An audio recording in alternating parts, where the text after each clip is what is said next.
As soon as the lights go on, we can begin. All right. So call the meeting to order. Would staff please call roll? Chair Bauer, Here. Vice Chair Corey, Board Member Bernstein, Here.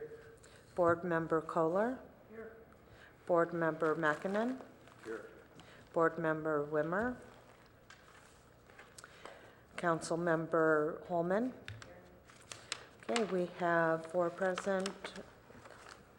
1, 2, 3, yes, and our Council Member Liaison. Great. Thank you. First off on our agenda is oral communications. I don't see anyone here to speak to anything other than our agenda's items. I would like to take this opportunity to thank Beth Bunnenberg, who was on this committee for, I think, 17 years or more. She provided an invaluable service at every single meeting by providing us, excuse me, with either newspaper articles, historic photos, Sanborn maps, or other visual aids that we would use as a board to help, it would help us make decisions about projects. And I'm going to miss her. I sat next to her for the first 8 years I was on this board. And she always had a perspective that made me think differently about projects. And I think we'll all miss her contribution, and I'd just like to thank her, as I'm sure all board members do, for her service here. Martin. Yes, I'd also like to continue with those thoughts of appreciation for Beth. The 2 things that struck in my mind was, one, when she would bring, like I say, a historic photograph of the cupola on top of the Hoover Hospital, and then that got rebuilt and installed, which was fun. Landmark, remembering her. And also the fact that she'd bring up the idea of women in the kitchen, the freedom they had once we had technology of dishwashers. And it always brought a great kind of a grandmotherly view of historic family life. So I always appreciate that from her. Yeah. So, you want to say something more there? Get this to work. Yeah, I sat next to her for a number of years, and she always had articles and something she brought with us to pass around. It was really, she was a huge bonus. I mean, she knew a lot about everything in the historic world. It's just really a loss for us, I think. So good luck. I hope she's doing okay. I might just weigh in to say we did get a note from Beth Bunnenberg to let us know she's doing fine. So I just wanted to pass that along. She's having a bunch of stuff to deal with, but she's fine. So she's still with us, very much so, and wanted to make that statement. Good. Michael. I'll echo the comments of my fellow board members. She obviously was a great asset to the Historic Resources Board. She'll be greatly missed, and her historic perspectives are unequaled. Thank you, board members. I think we'll follow up with some kind of proclamation maybe after the meeting. Think about that. So let's move on to agenda changes, additions, deletions. Are there any? None. Okay. So official city reports, historic resources, board schedule assignments. I think those are the same as they were the last time we were here. Just a note that we are having a second meeting in February. It's rare for this board to have 2 meetings in a month, but we are doing it. And because we did continue the Eichler guidelines to the meeting of February 22nd. So we're hoping all hands on deck for that meeting. Okay, I'd like to remind board members, of course, the ones that are here don't need this reminder, but if you're not going to be at the meeting, please contact Emily or Amy or Robin, I suppose is the another appropriate person, to let them know so we will know if we have a quorum.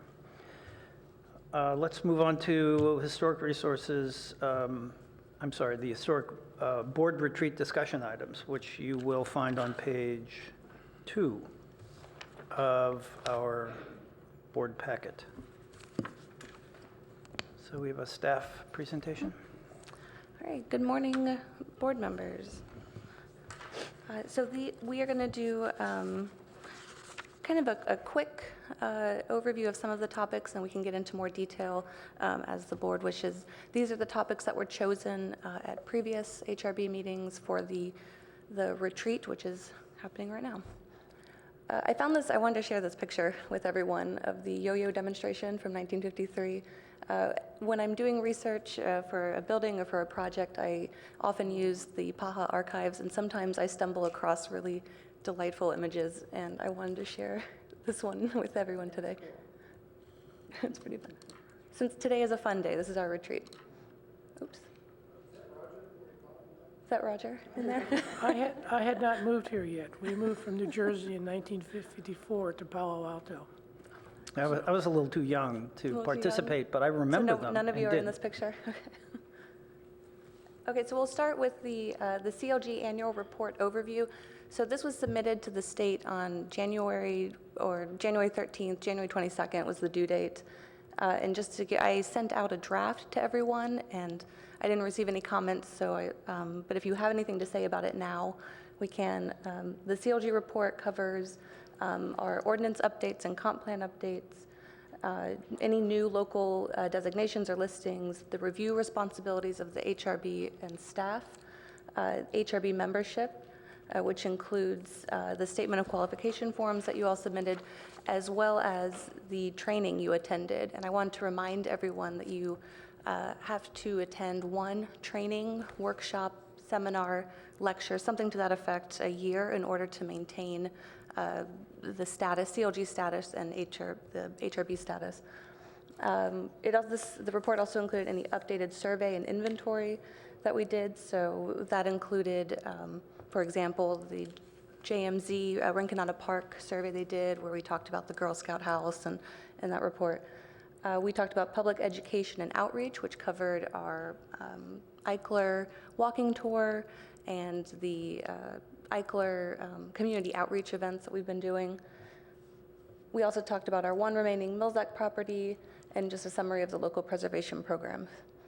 But these were the particular questions that I would love to have a board response on. These were the pertinent questions at the end of the report. How can we do better? What's working? What isn't? So if anyone had any comments on these now, I would greatly appreciate it. You can always send them to me in email as well, because we have to do this every year.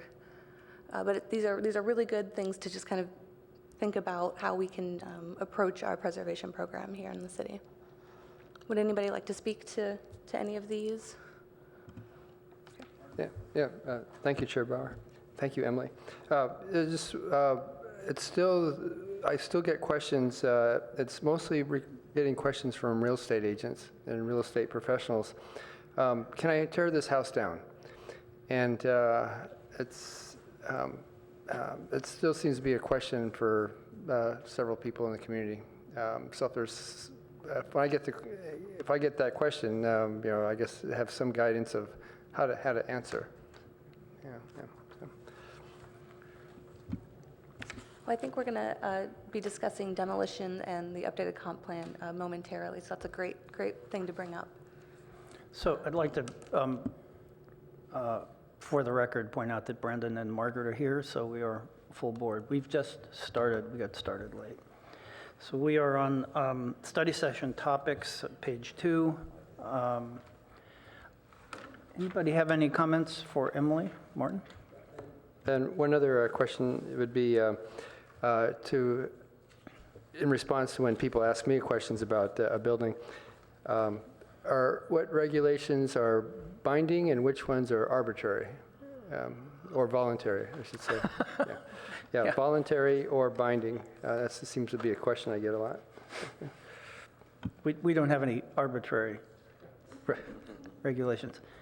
I would like to I think we've talked about this as a board, but I'd like to see further discussion and maybe board action on individual review for all historic properties. We don't have that now if the property is outside of either Professorville or downtown district. Is that correct? Individual review program for two-story homes applies citywide. What I think you might be alluding to is we have no single-story review for historic homes, not discretionary review, just building Yeah, permits. that's right. So I Except for think. ones and two, categories 1s and 2s, Yeah. all citywide, and then Professorville is all 4 categories, and downtown is all 4 categories. I would like to expand that to all categories, first of all, so 1 to 4, and make sure that single or two-story development would still be reviewed in the same manner if the building is has historic value. So that's an expansion. I think that's a ordinance change. It would absolutely be a code ordinance. It would have to go to Planning Commission, because individual review has only been for 2 stories. So it would have to be a new set of guidelines and ordinance. Yeah, and I think that ties in with with a topic we're going to discuss after this about demolition and deconstruction. Anyone else have comments? Martin? Yeah, continuing on the note that Chair Bauer just mentioned about review of historic structures, it has to be a listed historic structure before that gets reviewed. So, for example, in the Eichler neighborhoods, say even the historic districts, the individual houses are not listed. Is that correct? That is correct. Yeah. We have National Register listing, Yeah. which is not referenced in our historic ordinance. Yeah. Only local historic districts are subject to our historic ordinance. Right, yeah. Okay, so an individual home in a historic district, such as an Eichler historic district, unless that house is specifically listed, it doesn't fall under the historic preservation. Is that correct? Does not fall under the ordinance that applies to our review process. And I'll just say that if someone were to apply for a variance, say that's a discretionary review that allows us to look at the California Environmental Quality Act with respect to that discretionary action. Right, and then would the Secretary of Interior standards apply to that building? For a listed historic building, we would use the Secretary of Interior standards for our review. Yeah, and right now in the historic districts of Eichler, none of those are listed as a historic structure. Is that correct? The list that the Eichler districts are on is the National Register list, and there are contributors within those districts and non-contributors. But yes, we have no local inventory of any of those homes. Great, thank you. I'll say one thing to that, to kind of piggyback off that. If you were to put an ADU in Green Meadow or Green Gables, for example, that new construction does have to adhere to the Secretary of the Interior standards. So we do have control over new ADUs in those 2 National Register districts, as well as elsewhere. So to the extent, just to pile on that, to the extent that accessory dwelling units are not discretionary in terms of a review process, like the individual review process for 2-story homes, but we do have the ability to look at what's proposed in association with the building permit process. It's awkward. It's not technically discretionary entitlement. It's building permit review, but we do give it a look. It seems to me that a clear statement in the city ordinance as to exactly what applies and what doesn't might help the residents understand that complex discussion we've just had about what applies, when it doesn't. Anyone else have comments about this? Can you re-clarify? I'm sorry, the ADU. I thought I got it because we had talked about it for a couple hours, but I'm still not. Yeah. I don't think I am clear. So. Yes. Anytime you have a kind of a workaround So our accessory dwelling unit ordinance allows for the Director of Planning and Community Environment to look at the proposed accessory dwelling unit for compliance with the Secretary of Interior standards. And that's it.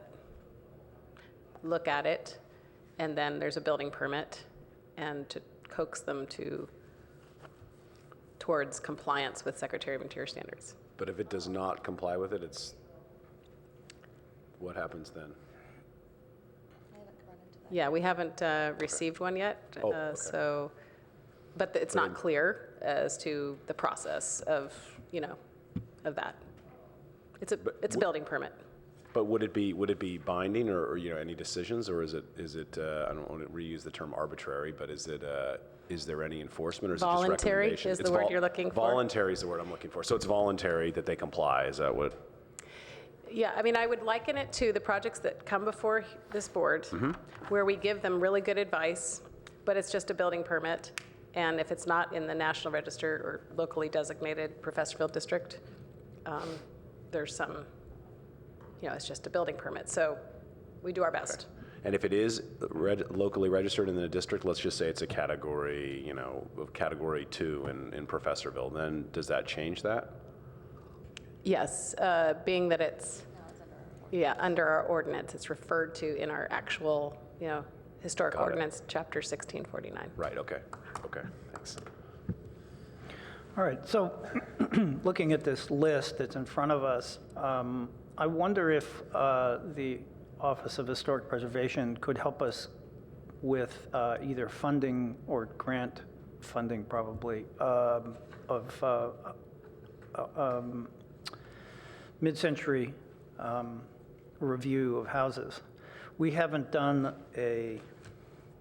now I'm blocking on the term, but it's an assessment of buildings for, we talked last year about updating our survey, local survey, and I think we're overdue, way overdue. Is that something they can help us with, or is that something we have to proactively go after? Yeah, that is something that I think we would have to get some kind of direction on, and I think right from maybe staff or council director, but that exists. There is a grant application that my predecessor Matthew had started, and we've kind of tweaked it, and it's more or less ready to go. So there is an application ready for a mid-century kind of survey and inventory of, I think, from the 40s up to late 60s. Like a context statement. But we have not submitted it, nor is there necessarily are we going to this year. The deadline for grant submittals to OHP is in May. Is there a reason why we wouldn't do that? I mean, Yes. Is it a funding issue? In the past, when we had previously prepared this draft application, there was, a look at our workload. So we had Professorville going at the time. We've just been, through and are nearly at the end of, hopefully, the Eichler guidelines, which does address the mid-century. I think when we start talking about commercial properties, non-single family, that's definitely of interest. We've heard that from the board. I think the effort wouldn't be to go out and see what the individual designations of individual Eichlers, let's say, their significance is more related to the group, the tract, the neighborhood, rather than looking specifically for which Eichler, for instance, is notable, and so I hope that clarifies. Yep, I'm also reminded of all of the properties that are eligible for listing that have not been listed. And if I understand the sequencing, we could apply for a local survey grant, a grant to fund a local survey in May. It seems to me then you would have a year to complete that. So I'm hoping by May you'll be pretty much finished with the Eichler guidelines. Maybe, but I mean, it'll clearly be a downside. It'll take, and if it will take the state some time to process the grant. So we're really talking about maybe a September to September, workload for this, and that's still not doable? Didn't say it wasn't doable. I was just giving the reason why in the past we didn't do it, because we had some other projects on the burner, and we had some staff changeover. going forward, if we're, if it's a successful Yeah, submittal, and we have support for that. I think if the focus is particularly on non-residential, I think that might help as far as the 1950s, 60s, because then we're getting into the 70s now, I think, with 50 years. Right. So, yeah. I mean, even applying in May, we're not going to do this work probably until 2019. And that's assuming that we're successful in getting the grant. So if we don't start this cycle this year, and especially, which is possible because the grant application is more or less complete, probably needs to be updated slightly, then we're waiting until next year, and we're doing this in 2020. So I know that you don't sit around in your office looking for things to do, but I do think that it might be useful, since this work was done 2 years ago.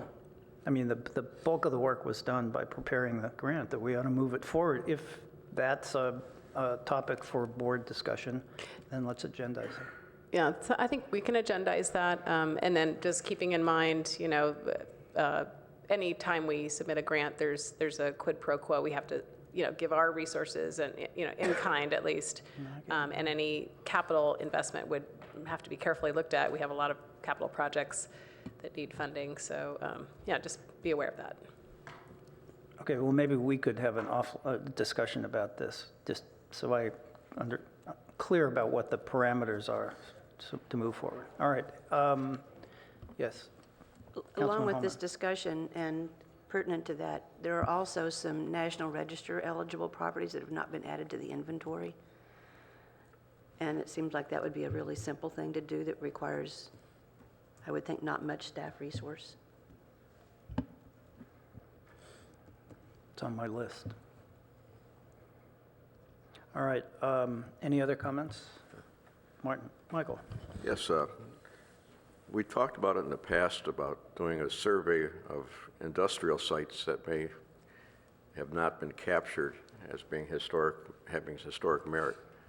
And that might be something we could approach the OHP for some grant money to do a survey on the remaining industrial sites to see what has historic integrity and what might be eligible on the list. I think that's a big gap in our historic properties considerations right here. That we haven't really addressed that. And, I mean, this is Silicon Valley, but there's got to be a few sites that are still around. David, Good. Margaret? when we say survey, what is that specifically? What would entail? We're talking about a survey of certain things. Is that just a professional that we hire driving around and looking at things and identifying what properties would be potentially eligible? And then I don't know if this is the right time to touch base on back in 78, I think it was, where on a lot of our parcel reports, we have under the listing of the residential properties, sometimes it will ask if it's historic, and then it will say it was deemed eligible in, was 79, 80, something like that. So someone did some work back then, but I don't think it was, I don't know, maybe that, I think it would be interesting to have a discussion about that and who did that work and what was the criteria for that? And is that what we're talking about in terms of a survey? So I think if I can just respond to that, you're referring to actually the Dames and Moore survey that was done. That was the company that the city hired back in 1998, actually. And then in the end, in the year 2000, we had the list of deemed eligible that went to the state OHP, and they have it on file. The potentially eligible properties, that was a windshield survey. And then from there, more work was done on some, but not all of those. So we still have a number of potentially eligible properties that, there wasn't a lot of effort put into, at that time, seeing if there was, somebody notable that had lived there or what have you for those properties. So more work could be done on the potentially eligible properties. So, I mean, I would think that looking back, since that work was started but maybe not fully completed, or And then it was just sort of let go for reasons I'm not sure. But wouldn't it be wise of us to look back at that and continue that effort, or? That's a great question, Margaret. We're going to talk about potentially eligible resources, I think, in the next slide or so. So we're going to cover that. But that, yes, that's something we need to address. And then to get back to your question about surveys in general, there's a couple different kinds. You could do a windshield survey, which is what they did for Dames and Moore when they picked the potentially eligible. That's exactly what it sounds like. You drive down a street, you look around, and you notice buildings that could have significance, that have integrity, something that stands out. Or you could do something a little more intensive, like there's an intensive level surveying. The reconnaissance survey is like your windshield, which is kind of a brief overview. You essentially pick your boundaries, you pick your area, and then you do like a grid-like kind of sweep over it. It could be on foot, it could be in a car, it could be thematic, like with the industrial sites, which I really like that idea a lot. Or it could be modern, like we're looking at a specific time period. And the whole reason you do a survey is how can you protect the resources if you don't know what you have, if you don't know what's actually out there. So the point of a survey is to essentially gather information and then to help in the wise use and planning in the future. You could do a survey plus inventories, so that would be actually listing some of them, but a survey doesn't in and of itself list resources necessarily. It's usually just identifies resources that merit further evaluation or that you can easily look at and say, oh my gosh, how did we miss this? That merits protection, but it doesn't actually go as far as to list them. That's kind of the next step. If that kind of clears up what a survey is and does. Councilman Holman? To refer perhaps to what you were mentioning, like the sheet that talks about the single story, or the single family homes, and those are called DPR forms. And I think Emily, we're so lucky to have Emily, I think. And she gave a great description of what the surveys are like. And just to be absolutely clear, when there's a windshield survey, just to support what she said, that's not the last say. Nothing gets listed because it's been identified in a windshield survey, just to be perfectly clear. I have a question, actually, and I don't mean to get into great detail. Maybe this is a question for later, but I'll throw it out. So I also like what Michael suggested and what Emily supported in terms of the industrial projects. And I go by the former Addison Antiques building quite a bit. And the sofa area had identified there was like a lot of automotive work that went on there, and I had supposed that building would be preserved in some nature, but they've removed all the automotive roll-up doors, and I would have thought those would have been character-defining aspects of that building, but they've all been removed. So it's more of a question than anything else right now, but as we're talking about industrial buildings, I was rather surprised to see those removed, and maybe you can update us on that at some point. Does that removing those doors even require a building permit? I don't even think there's any local action unless they're changing the structure. You know, there's Donnell Morris Auto Parts was in the anthropology building, and that building has been totally undone. There's almost nothing left of the original character of that building. And then I think the Roger, you can help me with this. The Addison Antiques building was a auto repair shop. Yeah, Yeah, it was, Union, it was an right. auto, but just to let you know, my wife's was in there as an antique store for 10 or 12 years. And then they just sort of got bumped out because the owner wanted to, he had people requesting who were going to do some sort of computer work of some sort, but that didn't meet the requirement for the zoning ordinance that it's a retail building. And I see now they are working on it, so. Yeah, I saw it too, but I think that's probably a lost opportunity, sadly. All right, anybody else have any comments about the information up here on the screen? We can move on to the next slide. Oh, wait, Brandon has a one thing. comment. Going back to this, going back to the survey, so how big is the list of the drive-bys from last time that we would have to follow up on? Because it seems to me that the only benefit of doing a new survey would be covering properties from the 50s to 70s that were not identified last time, but I'm just trying to make sure I understand that. Was it a cursory survey so that there could actually be a lot of stuff they missed, or do we actually have a large list to start from as it is? Yeah, I mean, I think they did a really thorough job, and they did go up to the 40s. So, yeah, the mid-century context that we're looking at would pick up where Dames and Moore left off and carry us up through the late 60s, 70s. The number of potentially eligible resources that were identified in the Dames and Moore resource was around 2,000. Since that time, many have been demolished, and I would say that number is closer to 15 to 1,700 now. I know in the past decade we've lost over 100, and that was 20 years ago, so maybe another 200, but those are the ones that I just can easily find. We've definitely lost quite a few of those, that's certain. So is it that those numbers, those are the potentially eligible, not the ones, right, okay.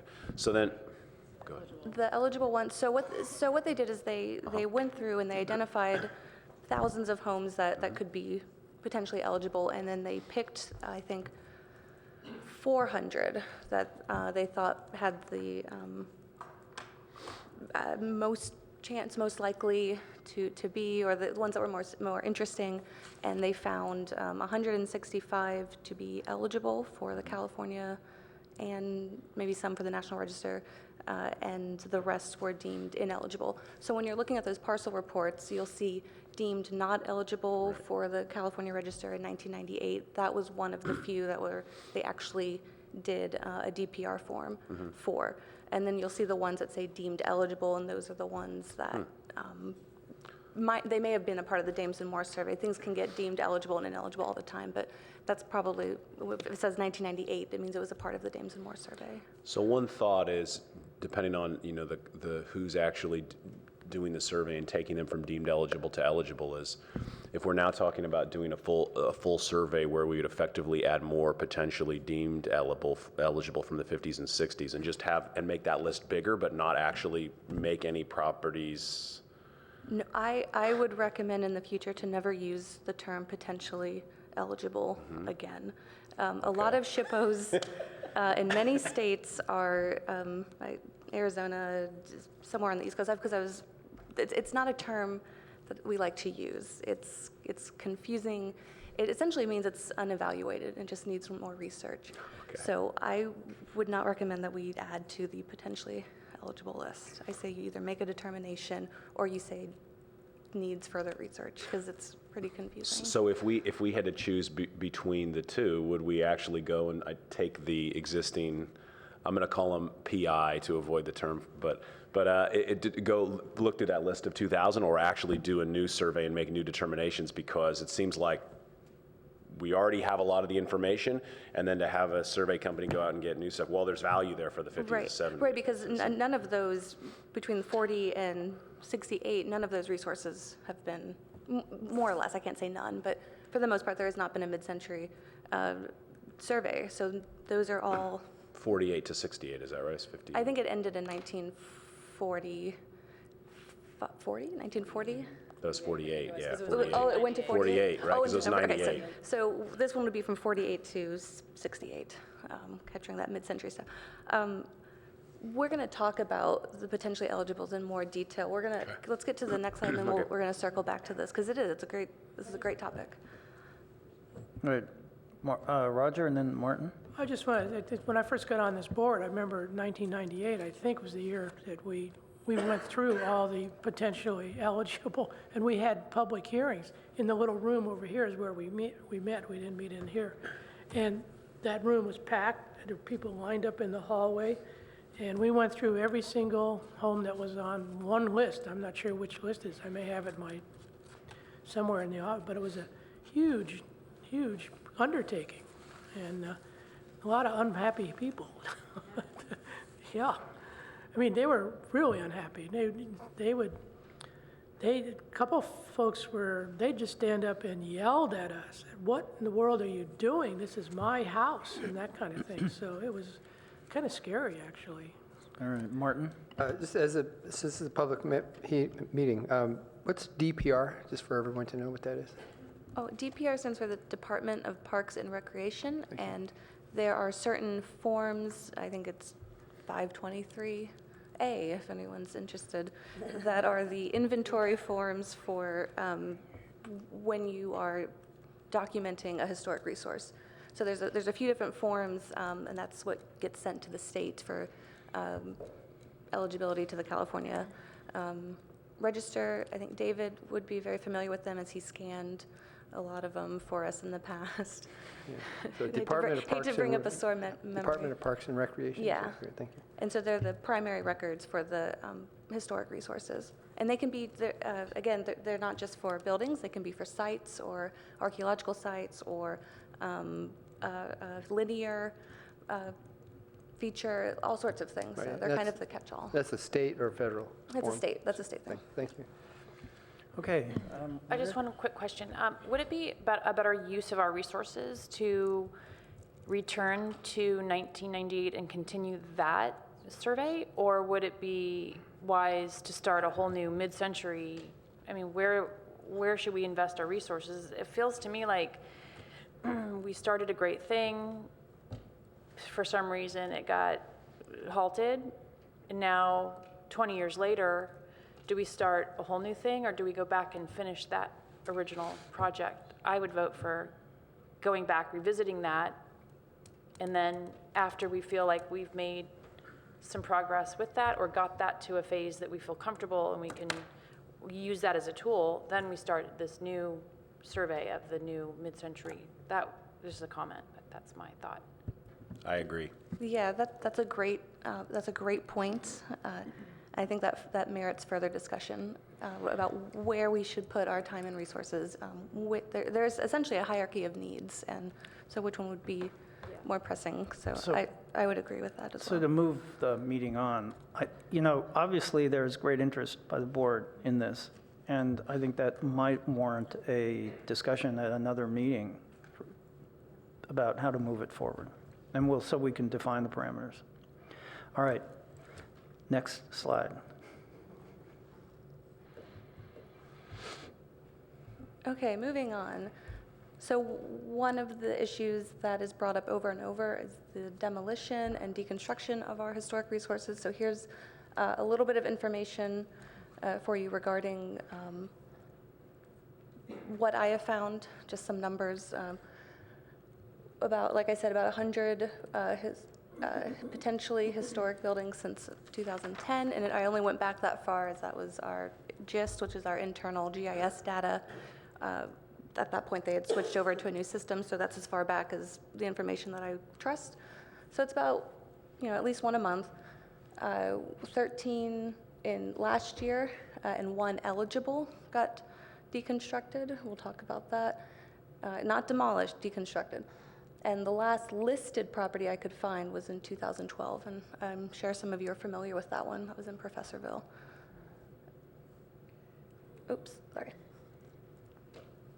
So maybe, let's see, I have more pictures. There's two kind of, we have an updated comp plan, and then we have that new ordinance change. What is that for the? ADUs? For the deconstruction and demolition. yes. Demolish, do you want to talk Yeah. to that one? Okay. I'm going to pass it over to Amy to speak a little bit more on our deconstruction / demolish issue and the difference between the two and how people can kind of get around demos. Not that I want to give a prescription out for that, but we had for years a loophole that we're hoping, we call it the loophole, that we're hoping to close.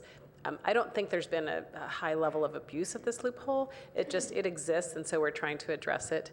I believe Councilmember Holman had brought it up previously, and we hustled to get it into the current ordinance that's going through the process of the Planning Commission review and council. So I believe it's going to council in March, if not before. Maybe March. Yeah. maybe March.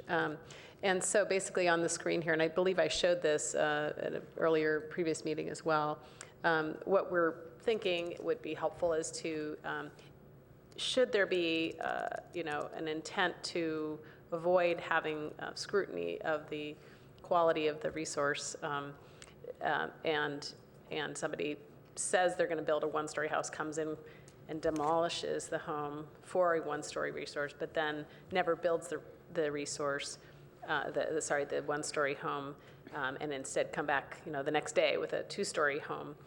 We want to avoid that unfortunate circumstance, so that that they wouldn't be able to come in for a number of years with a two-story home. So this would kind of avoid the speculative, use of property out there, to avoid the attention on whether it's historic or not.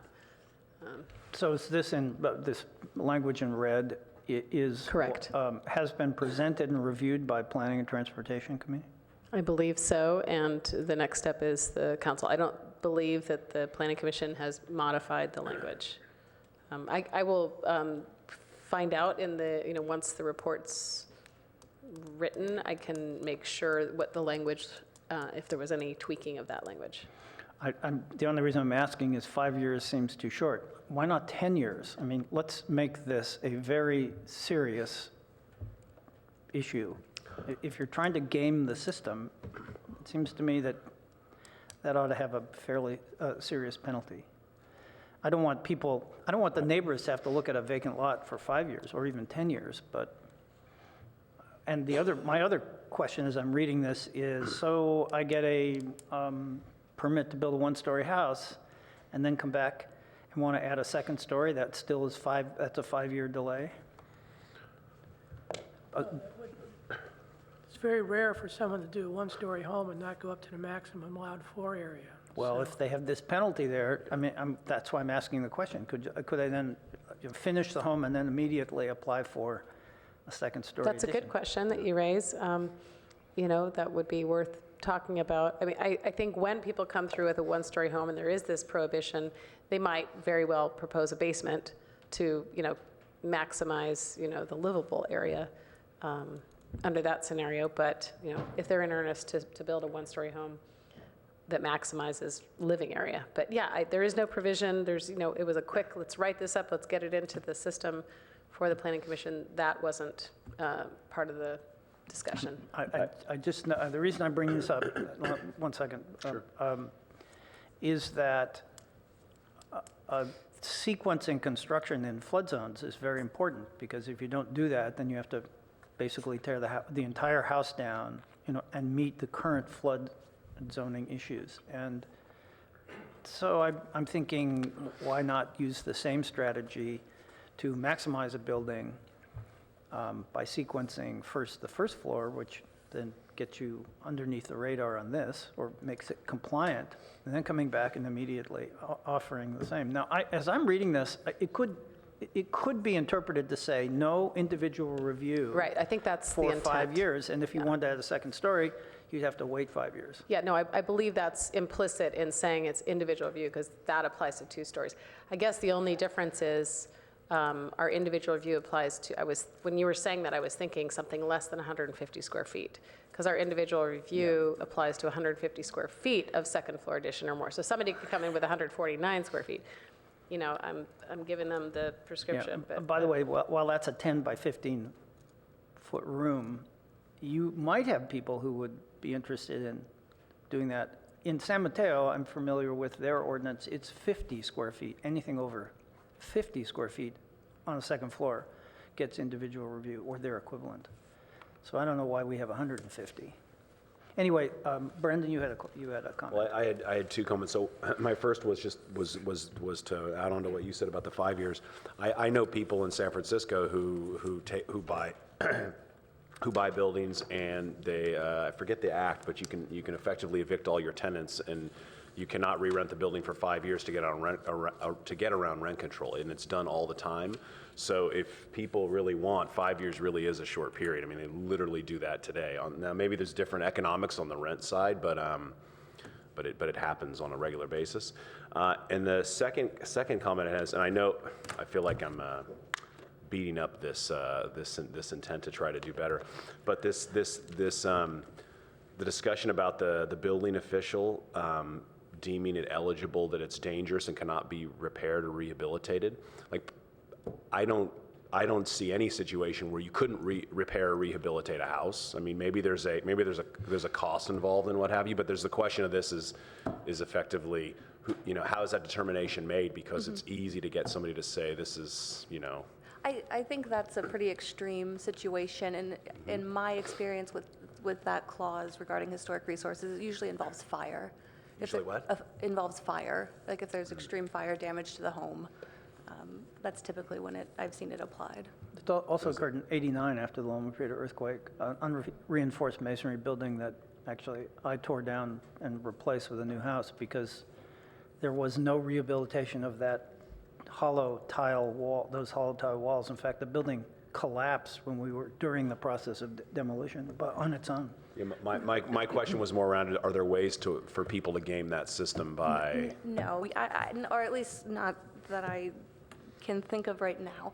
You can't just come in and say, oh, this wood's a little rotten. I don't like my home anymore. It has to be. Well, that's a justification people commonly use. Sure, but right, so. This is a dangerous building. Has something. I think it has to be something pretty spectacular, like a fire or earthquake damage, something beyond repair, and it's not just. And I don't think that can be easily So the convincing. building official has to be someone from the city, I take it? Okay. All right, other comments? I had one more comment. So the one eligible resource that was deconstructed last year in June utilized this loophole. They came in with a one-story. This was the plank house out on Cowper that was deconstructed, and then they never built the one-story, and then now they're coming through with a two-story. So there's one from last year that we're trying to stop. Examples like that. 1 second, Councilman Holman. Are we talking, the one I'm thinking of that happened was a handful of years ago, was at Waverly, and yeah, it was at Waverly. That was demolished, and that piece of property is still empty. There was one deconstructed at Lincoln and Emerson. Then there was a single-story house built, and that's in Professorville. Lincoln and Emerson, the northeast corner. Perhaps Brandon remembers that because it's near to you. Trying to think. I don't remember the address. I don't think it could have been, no, it wouldn't be 405. That was the big one that we talked about. No. Yeah, it wouldn't be No. 405, no, It it has was a not, huge it was base. not 405. And so two things. One is, I would love to have the slides, the presentation that you're giving. And going back to the previous one, there's something that I've raised a lot, and this board's talked about a little bit, is a definition of demolition. Because we have buildings that are basically demolished, and it's not considered a demolition. From a preservation standpoint, I see houses in Professorville even that there's nothing left that was original, and yet it was not considered a demolition. And it's something we continue to not address. So I think that's pretty critical. From a CLG standpoint, too, I don't know how they would feel about what we're allowing to happen, but, and I'm not quite sure why, and I'm still not sure that our building department makes accessible the State Historic Building Code either.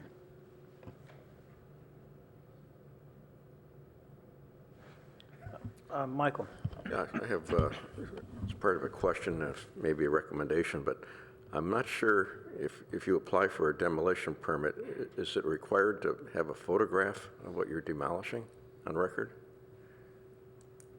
I think it, No, there's no requirement, and I don't know if you're referring to the HABs.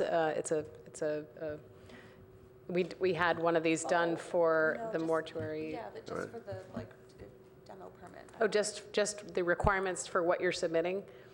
They don't require a photograph to be I submitted. think that's a complete miscarriage of planning if we don't require a photograph of what you're demolishing, just for the record, so we can have it We, in the file. we do what existed. require, the image photograph when somebody is coming through the planning entitlement process for a two-story home.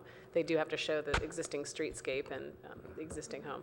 But when it's a one-story, I mean, we do not for any have. demolition permit, I think you should require a photograph of what you're proposing to demolish. It might not be the part of the planning, the Historic Resources Board's purview, but I think somewhere in the system, that should be a mandate that is required.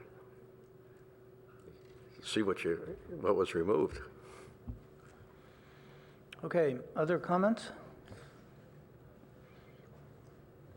I don't know if it's relevant or not, but many years ago, I was hired to look at a house that was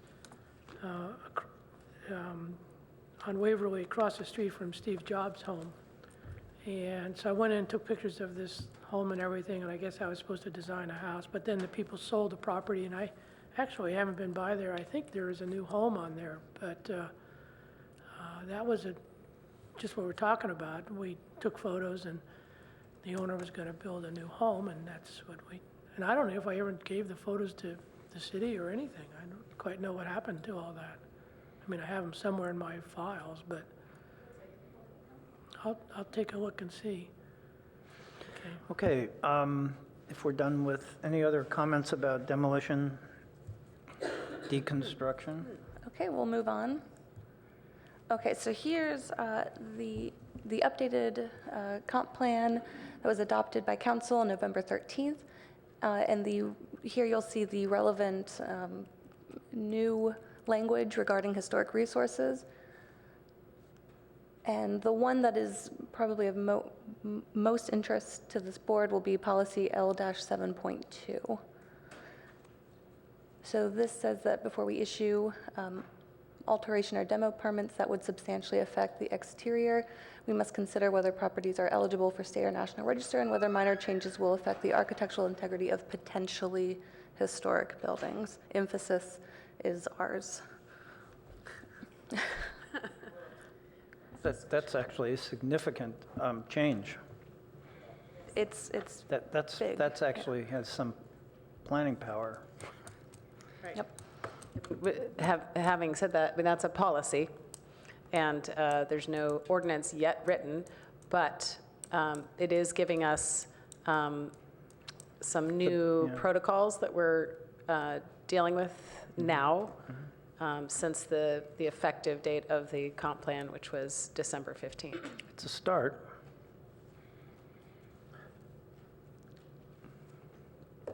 Okay, next slide. Okay, we'll move on. Oh, here's just more comp plan images. Okay, so now let's move on to the CPF conference and training opportunities.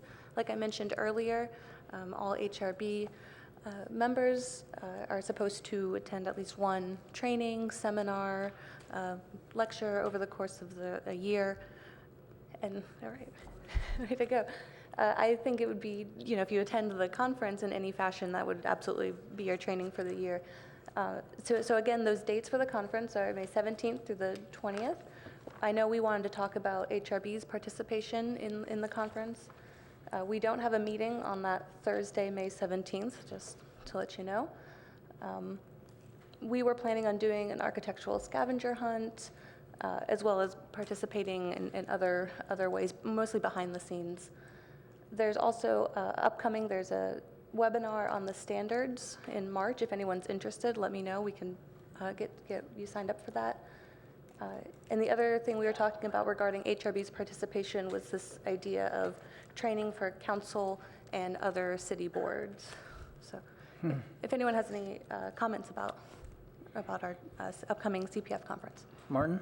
Let me know if this is appropriate to bring this up, about for training for council, and even a question for the public too. For a project, for a building or resource to be listed as a historic resource on the inventory, that takes city council approval, correct? It requires a Historic Resources Board, Right. basically Recommendation. nomination or affirmation, because we have an application process that somebody can, and we do talk to people about their interest in this, to come forward, so they might get the benefits of being a historic resource. But it's a process. Okay, so for a house that's in a district, but if it's not individually listed and not approved by city council to be on that list, then the historic preservation ordinance has no effect on that project. And even if it's listed as a category 3 or 4, it wouldn't be affected by the historic preservation ordinance if it's outside of the downtown. Okay. I have more questions on council training. When you're ready. Yeah. It was discussed during our joint HRB City Council meeting about having a discussion and a training session for members of the public and council members and other board members of other commissions and boards. Education about differentiation and compatibility, specifically standard number 9. That's a big topic, and I know for a lot of projects that I've heard from and city council level, this discussion was, is something done in a compatible way with the district or the neighborhood or neighboring buildings or adjacent buildings, or not compatible. So some of that training could happen during this week. So. All right, any other comments? Okay. As far as just expanding on that, then I guess maybe we or the staff we can discuss, well, is that just a 1-hour class session somehow that's advertised somehow? How do we make that happen? I heard some council members wanting to have something like that, and then also it would include other boards and commissions too. Has California Preservation Foundation established what seminars they're going to present at the meeting? Yeah, so there is a schedule, more or less made for the entirety, the Thursday through Sunday. So it might be a good idea to do this on the Wednesday before, just so it doesn't conflict with, they have lots of evening programs, and the days are booked solid, and then people are on study tours and off visiting sites. So I think I would recommend the Wednesday before, as it would really be beneficial, mostly just to people in Palo Alto, the people who are on boards here, the public here. So, I love this idea. I would love for HRB to be involved with an educational, this learning opportunity. So I guess I would recommend either we figure out a time that would be best for everyone. I think the standards is a good route to go, as Martin was talking about, in the idea of compatibility. I think that's a very relevant topic. And it could just be a general overview of what preservation is and does, as there's a lot of misinformation kind of galloping around out there. So I guess my question then would be, what would that look like? Would that be a panel of several HRB members and staff? Would we do it here? Does evening work better than day? Those sorts of kind of logistical questions.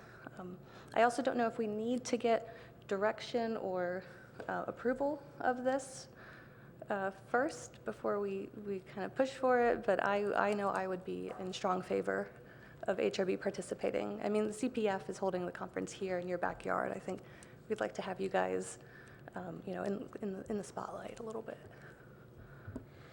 I know I'd like to be involved in that training session. If you'd like to take the lead, that's fine. Okay, I would. Okay. Okay, so then maybe Martin, you and I can Okay. work out a good time, and maybe we can come back to the board and Okay. say what we think would be Great. ideal. Good, thank you, Martin. All right, Emily, any additional?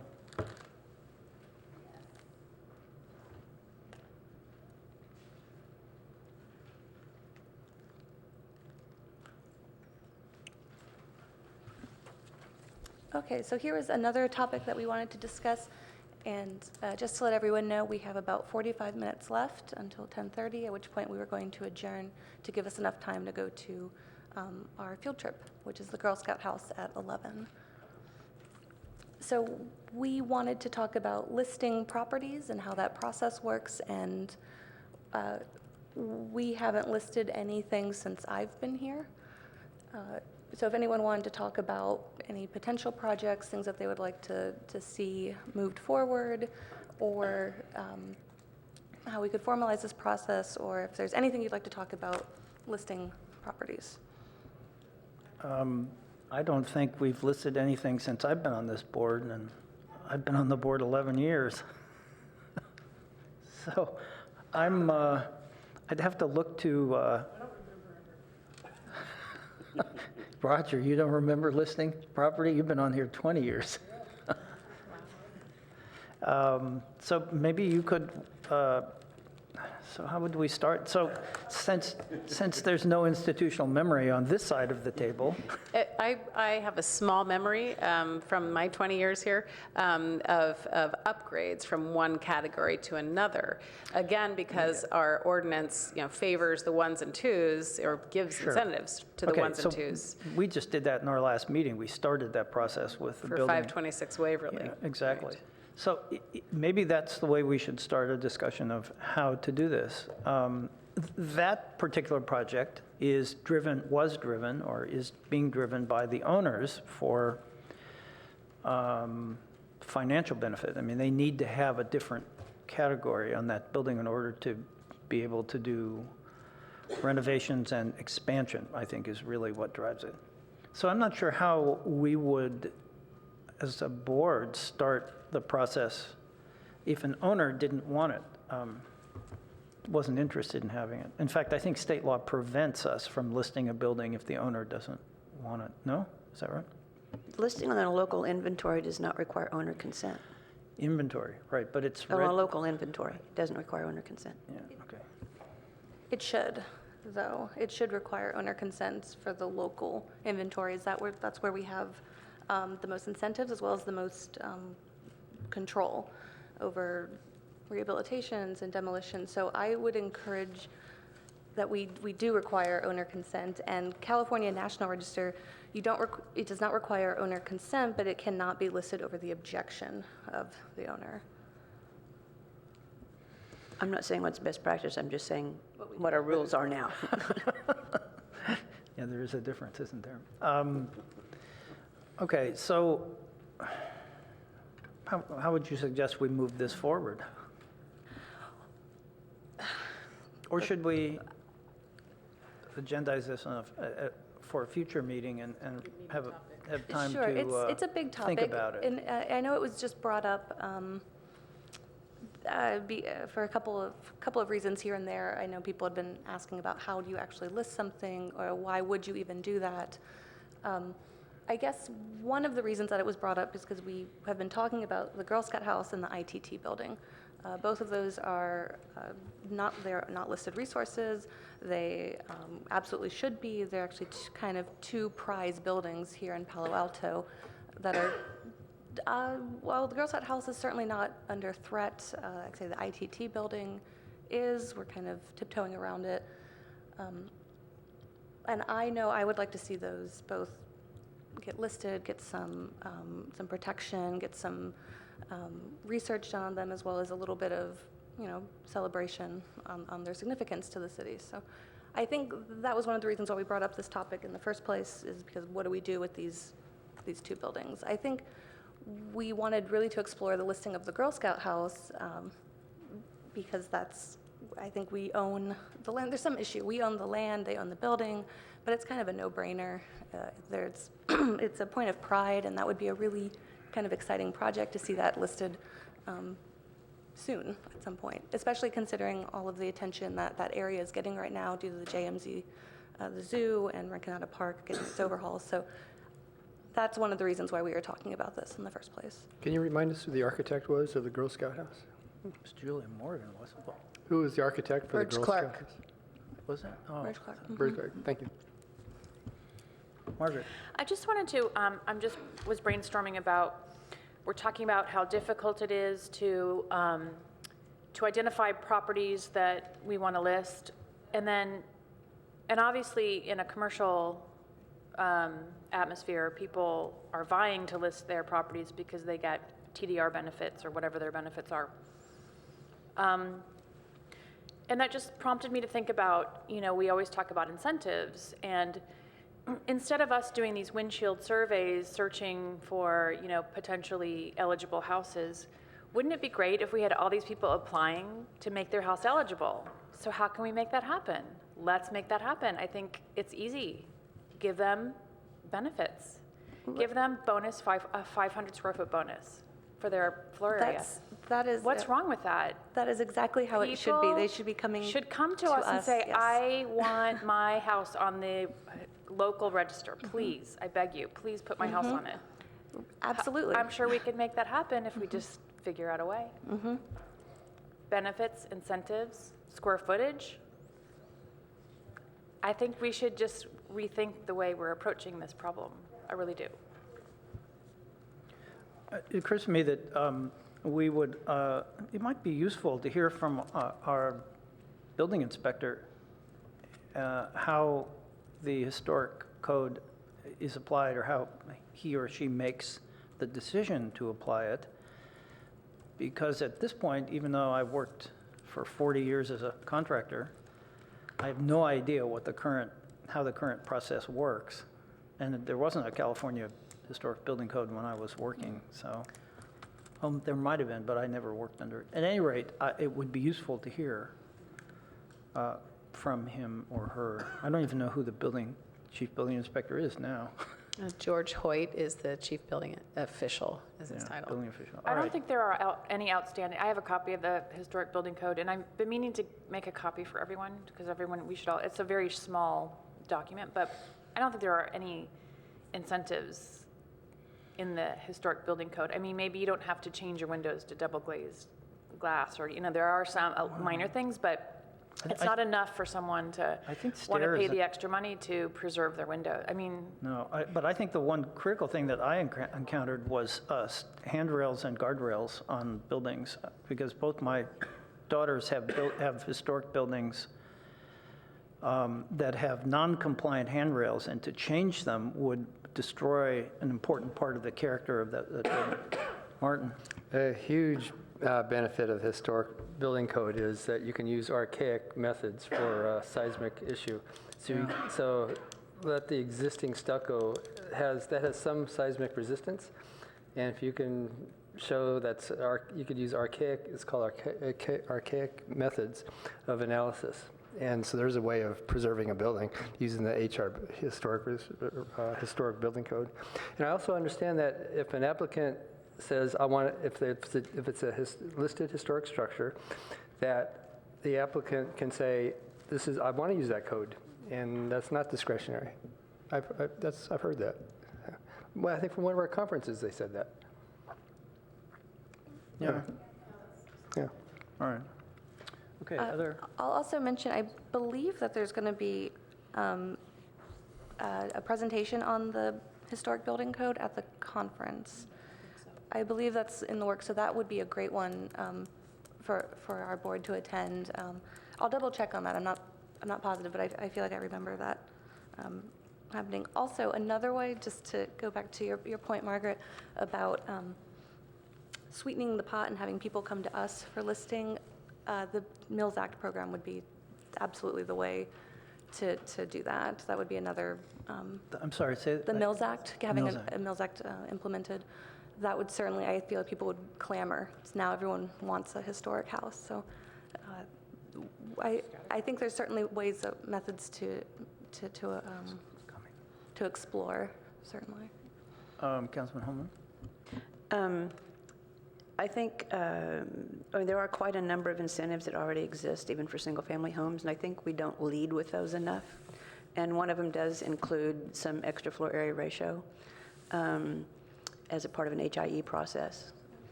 I think it's 150 feet. That sounds right. Isn't that right? 150 feet?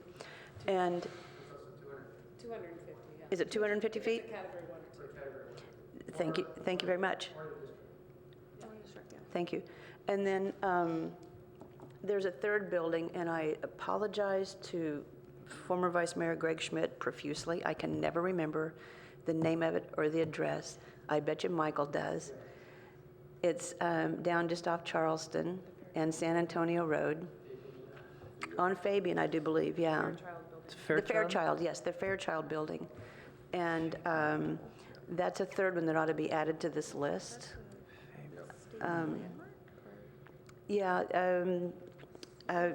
Greg speaks to it much more articulately, There's a plaque in front of it, right? Someone put a plaque in front of it.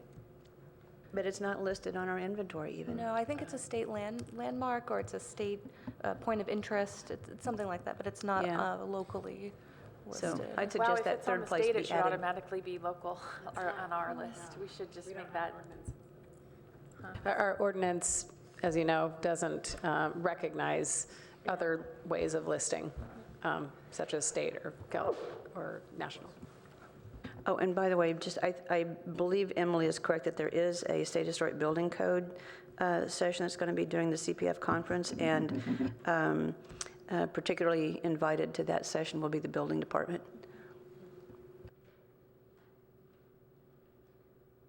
All right, any other comments, additions to the list? So Emily, you are very thorough after our meetings in summarizing them.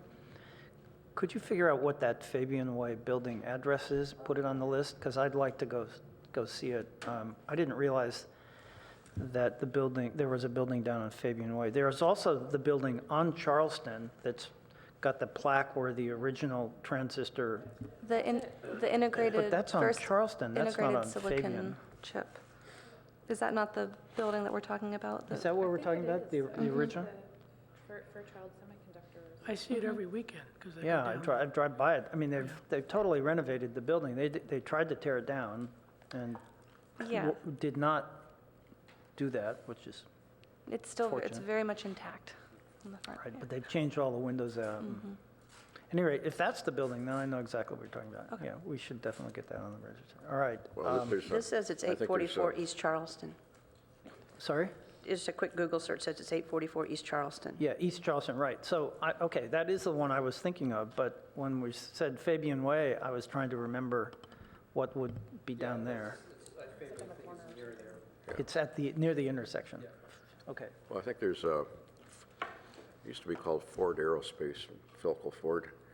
They did a lot of satellite work right there. I don't know if that's the same building as the Fairchild building, but I think they have a whole complex there. And, I've actually, yeah. The buildings down on Fabian Way near 101, where Fabian turns, I think. Those are all original 60s buildings. They haven't been torn down. Yeah, they did a lot of the InnoSat, the satellite development Right. work, very significant. Exactly. Communication satellites. It's not even recognized here. It's not on the map. Interesting. Okay, so maybe we should look into that too. Any other comments? No other comments? Slides? Oh, here we are. It's you. So I think this is the final, the final slide. We wanted to, just a general conversation with the HRB and staff and about what's working and what isn't. If anyone has anything to say. Well, what isn't working is the Mills Act.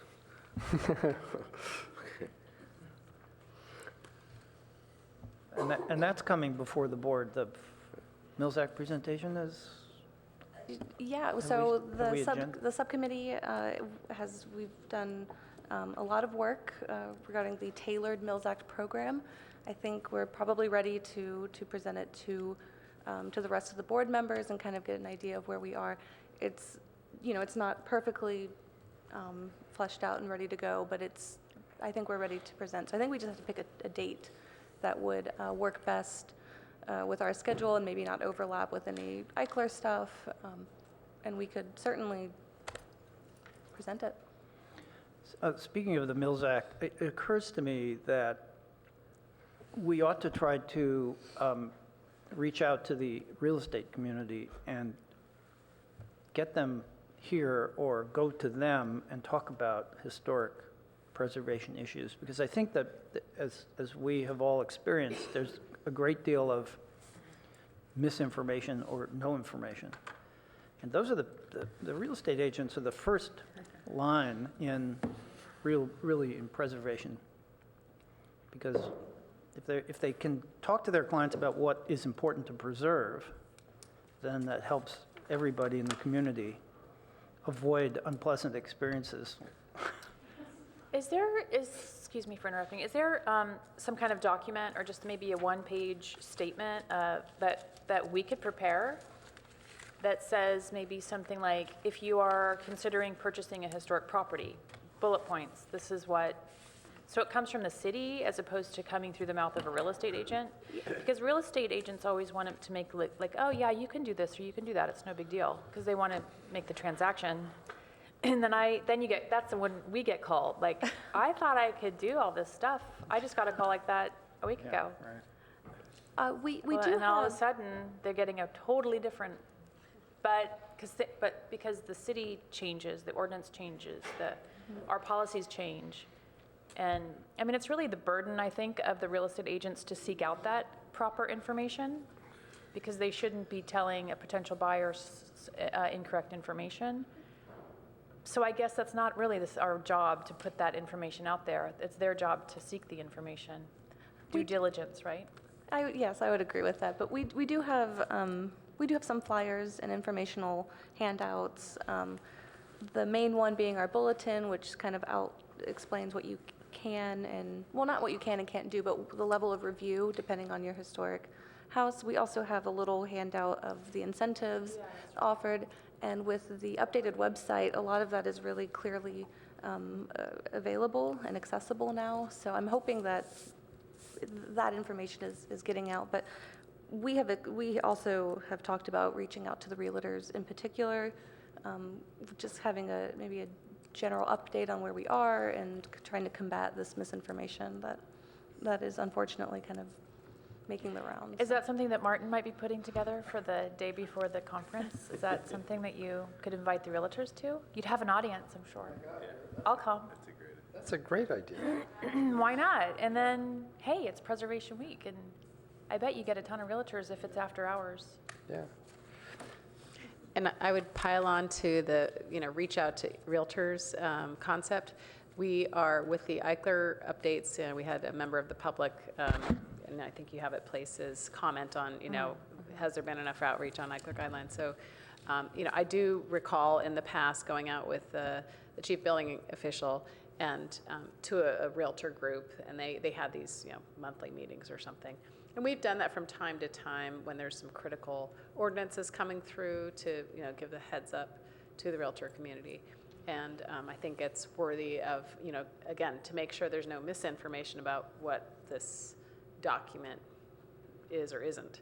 I think it might be important to reach out to them. And maybe at that time, having some handouts, just some basic one-page handouts or something that doesn't cost a lot of money to produce, but is something that's available, and then even has a reference. For more information, go to the website. Go to the So I'm Palo Alto looking website. to do this in March, or even sooner if I can, because there's, we're leading up to council review of the Eichler guidelines. So if there's somebody who wants to partner with us here from the HRB, we'd be happy to pull you in. We certainly should invite them to our Mills Act review.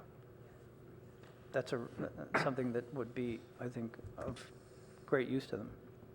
Martin, you had a question? Comments? Going to the slide that Emily is showing about what's working and what isn't. I have a comment on that. That question came up during the recent City Council HRB applicant questions, and that was one of the questions. And my response to that question when I was asked that, I gave the example of in San Francisco. I've done about 6-7 projects in San Francisco now. The first step is historic review. And we've had projects where it's almost like the last step. And we've had buildings, especially commercial buildings, come before us, completely designed, floor plans, where the kitchen sinks are, where the refrigerators are, and then it comes to HRB. Hey, guys, what do you think? And my comment during that interview was that No way will a developer say, oh, sure, I'll put that third story on this side over here, where all the engineering, everything's been done.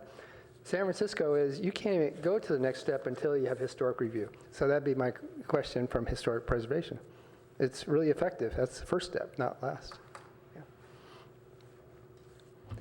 So I don't know, for that to happen, does that require an ordinance change for that process, or is it just a change in procedure? I don't know. So I would ask Martin, in San Francisco, are these listed No, resources? No, or- but Yeah. potential. They're Okay, so there's been some kind of windshield survey where they've been identified as, cute or something? Correct, yes, And, that's it. and needing further study? correct, yeah. Martin and I have both had this experience. The San Francisco has a ministerial process. It is assumed every building is historic, and you have to demonstrate it's not. I agree. Yeah, and I actually last year brought to a meeting the application and shared it with the board. It's a very simple process in San Francisco, because you can go to the San Francisco Historic Library, which is in the main library building in the Civic Center, and you just look up, they have all these resources. You look up your property and create some kind of narrative. In most cases, the buildings aren't historic, and that takes you out of the loop. But you have to do a little bit of legwork. And what it does is it preserves their historic buildings. And in case my experience, my daughter's building is in the Liberty Hill Historic District, and that automatically puts it into a different category. And it's an original building, it's a Victorian, and in that district, all the facades are protected. So, you understand before you even begin the design process what you have to do in order to have a successful application. So, go ahead. Chair Bauer is pointing out something really significant. So in San Francisco, the cultural view is presumed to be historic. Prove that it's not.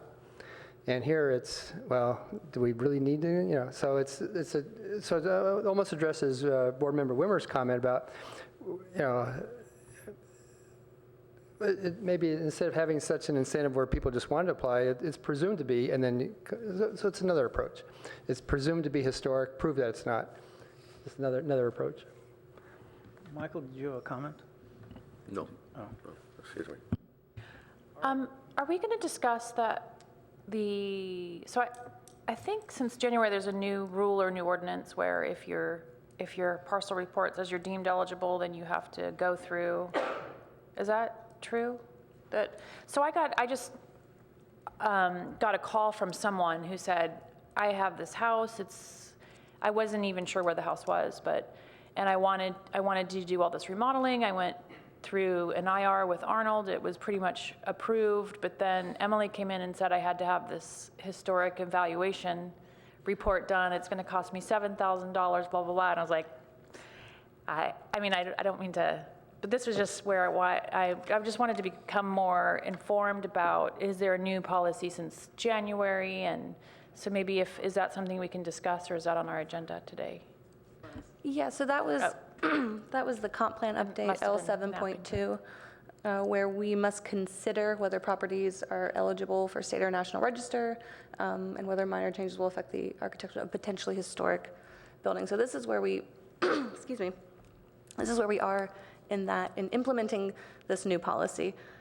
We get several a week, particularly if one goes on the market and now suddenly everyone's calling about this potentially eligible designation.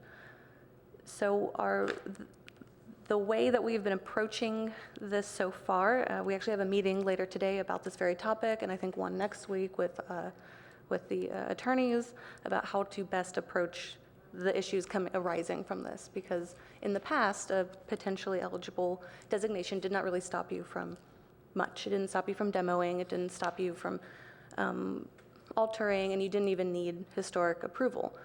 That's changing now. So for some of them, for some of the ones that have come through already, this is not how we're going to do it in the future, but I'm undertaking the assessment of the building, which I've spent a few days over at the archives, and I'm pulling together information to make an educated determination of eligibility. That takes time. It takes a lot of time, and it's kind of a strain on our limited resources already.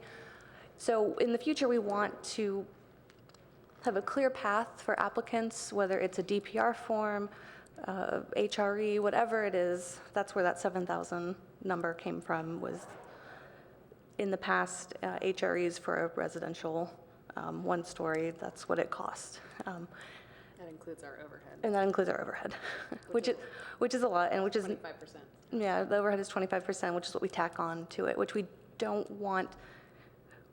We don't really want to pursue this avenue of making everyone at the last minute pay an extra huge amount of money, and when it comes back not eligible, fine, they can continue with their project with no further historic review. If it comes back as eligible, now we have another conversation. We have not perfectly hammered out how we're implementing this new policy. Okay. Any other comments? I think we are near the end of this portion of the agenda, since you were on your last slide. Yeah, Before we jump back. This is the last slide. There's nothing, that's just the picture of the. Where we're going next. This is where we're going next, so we have until 10:30. If anyone has a car like that, we could. Yeah, there's the Girl Scouts. You've hired an antique car, classic car to take us over there. Brendan, you could walk home and get one of yours. All right, so if we're done with this portion, there's not much left on our, no minutes. There are no subcommittee items, or are there? No?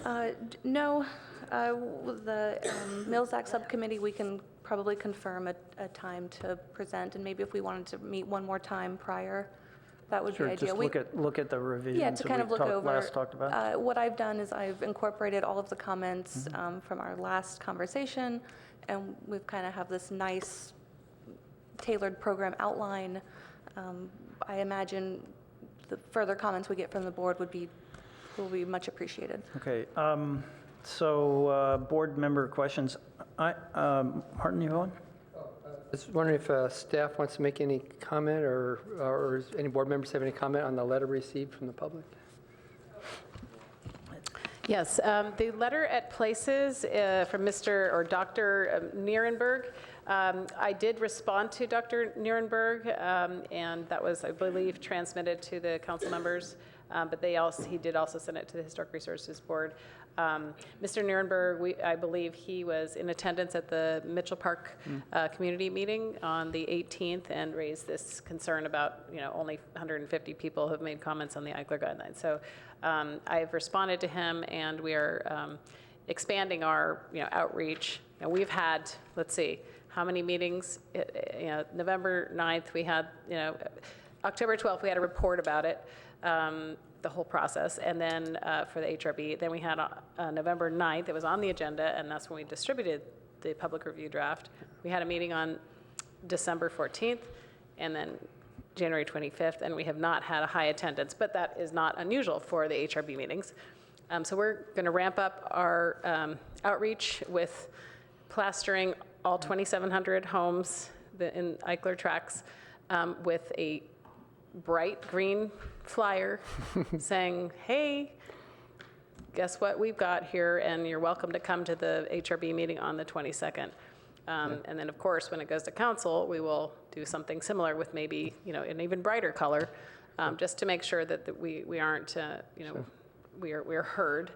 In addition, I mentioned the realtor outreach, so we're working on those next steps. We do have this website that we keep updated, Emily keeps updated weekly with where we are. And I think you'll be pleased with the changes to the guidelines that are coming to you on the 22nd. So that is about that. Spoke to a real estate agent 5 days ago, and I asked her about it. She said she had no knowledge about any Eichler guideline discussion there. So yeah, outreach somehow Has there been any effort for the Palo Alto Weekly or the Daily to write an article about it? I mean, the That's Weekly the would other be great. outreach, to proactively ask, Yeah, I think they would be Gennady to- interested in writing an article about it. Yeah, it would be, I mean, we did have, and as noted on our website, we've had, KQED, Rachel Myro actually Yeah. did an interview, put it on a podcast, I spoke with her for that, and we've had Michael, David Weinstein has done 2 blogs on, and he was in attendance at the community meeting on the 18th, and has uploaded blogs. So the Eichler Design Network, is it? Eichler, so people that are focused on Eichlers through that method may be seeing those. People are busy. I think it would make a really great front page article for the Weekly. Someone makes it sound really Called- controversial. Maybe if someone calls them and says, "Hey, this is a great idea for an article." Yeah, I don't know if it guess. should be, definitely controversial. Well, I I mean, these just are say that 'cause voluntary then- guidelines, but, Because it makes the Yeah. newspaper more interested in making a. I mean, if the Post wants to sell newspapers, if they're listening, they do a good job of that. Yeah. I mean, Karen, you had a comment? Oh, I was just going to say, I think staff deserves an awful lot of credit for how much outreach they have done and how many community meetings they've had. And quite frankly, for 150 residents to be interviewed and contacted regarding this is a lot. Yeah. And if you look at, you can have a meeting about, pick a topic, and if you get 50 people to get engaged, it's a lot.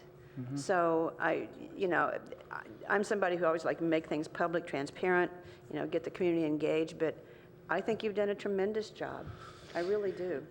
I would add to that, I'm not a resident of Palo Alto, Emily's not a resident of Palo Alto, but many of you are. I've had to go to extreme measures, such as go visit my parents and look at their computer next door to see what's being said about all of the Eichler guidelines, and Mr. Nuremberg was posting there. But there are other people, Penny Elson, posted. I provided some information to another person in Green Meadow that posted, correct, factual information. So that's always an avenue for folks to, post factual information on places like Nextdoor or what have you. But I agree that the weekly Palo Alto Online would be an appropriate place to drum up interest and participation, conversation, and controversy, if that's what we're looking for. I'm not looking for that, but yeah. That sells newspapers. So it's 10:15, and we're supposed to be over at the Girl Scout House at 10:30? We're meeting Karen at 11. At 11, okay. So Well- I figured if we wrapped up by 10:30, we'd have plenty of time. Okay. One question I have that's going to come up is Brown Act training. I think that it's been 2 years since I've had it, and the city has had the Brown Act training, and we all have to do that every 2 years. So could you check? Just, Yeah, we'll look into that, and when I send the summary of the meeting out, I can mention something about if there's a training coming because up. it's much better to do that training in this room than it is online. I can tell you from experience. All right, any other comments, questions, contributions? Does everyone have a ride over to the facility there? Because we are going to be borrowing a city car, pool car, if anyone would like I need a ride. a ride. Okay. You have two? All right, if there are no other comments, we're adjourned.